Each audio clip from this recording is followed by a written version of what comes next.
Hi, I'm Pete Rulon. I'm just going to do a very brief video on how to read the latitude and longitude on the Part 107 test.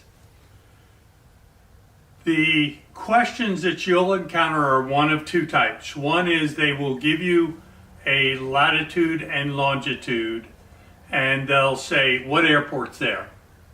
And it's probably the Garrison Airport, but they may have changed that up. And the other question will be, what is the latitude and longitude of some kind of either airport or another landmark?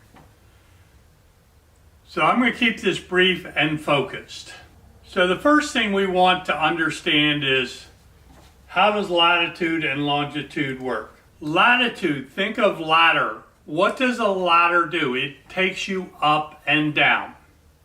So latitude is up, and that 0 point is the equator, and the north or south pole are 90 degrees. These are in degrees, then minutes, then not in this test, in seconds. So as you go north, your number increases. As you go south, your number decreases. And your maps are all laid out such as north is up, south is down, unless it indicates otherwise. Now, longitude starts at England.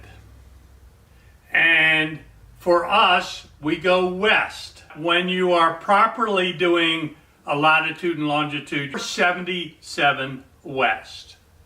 And you might have 49 north as a location. So when they ask you in the test, they're going to go to this Airman Knowledge Supplement, and they're going to send you to a map. Once again, this is north. From right to left is east to west. Increasing numbers. So you will be sent to this item. Now, when you get to the map, you're going to see a series of horizontal lines that have little hash marks on it.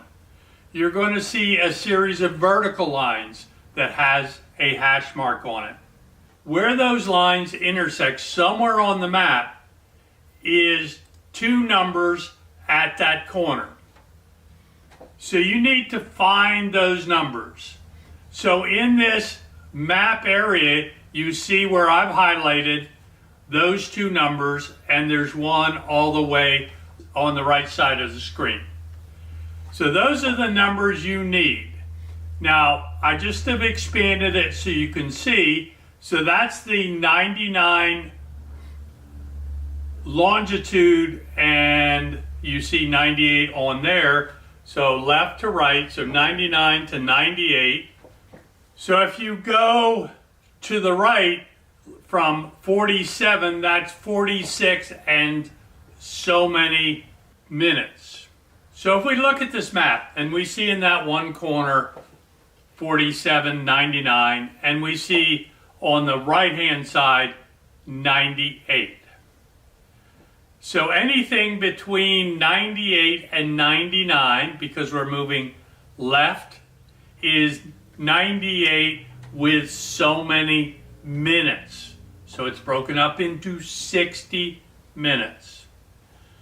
If we go below the 47, that will be 46 and so many minutes. If you go above the 47, that will be 47 and so many minutes. So let's start at the 47 line. And what you're going to see is hash marks. And they are not all the same size. The 10-minute are bigger than the 5 that are bigger than the individual minute markers. Now, if you want to, you can just start at a point and count each of those individual ticks in the right direction and get to whatever you want to. But if you are confident, you can see, as in this example, that there are bigger lines at 10-minute intervals. Now that center one is the 30-second, and it's a vertical line and it has no number associated, so you know it's 30. So those are 10-minute intervals. Now if you look at the slightly smaller line, those are 5, but if you count the individual tick marks, a minute each. So if we go to the right, that'd be 47, 59, 58, 57, 56, 55, 54, 53. So you can count them that way. So if you're going to the right, it's smaller. And what you can see here in this example, I've just identified the individual minute lines on the map. So there are 10 between the major tick marks, and you just count them off. So important are 60 minutes per degree. So you need to count that off. Now, I'm going to sort of show you how I do this. I'm going to pull out a map here in the book.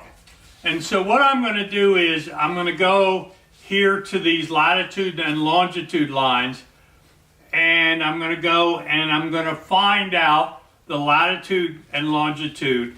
Now what I do, this paper is provided in the test, is I write up here what is the latitude and longitude from the test question.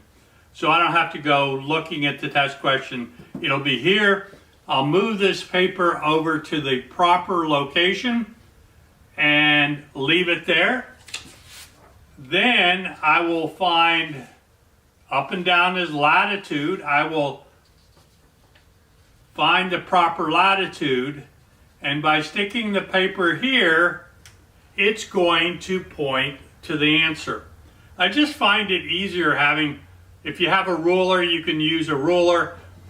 As I said, this paper is provided at the test center, and I just get one of them and I lay the paper down, and then I get the other one and lay it down. Or if I'm asked to translate what is the location of this airport, then I'm going to go here, and then I can go up and read the latitude and longitude based on where this paper crosses the line.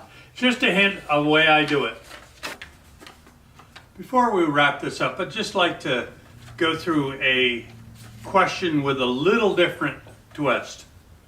So it says, what airport is located at 46.93 north latitude and 98.02 west longitude? So I then take out my little piece of paper as before, 46.93 and 98.02, and I write those down. Now 46 degrees is 46 degrees, but your map is not in decimals, it's in minutes.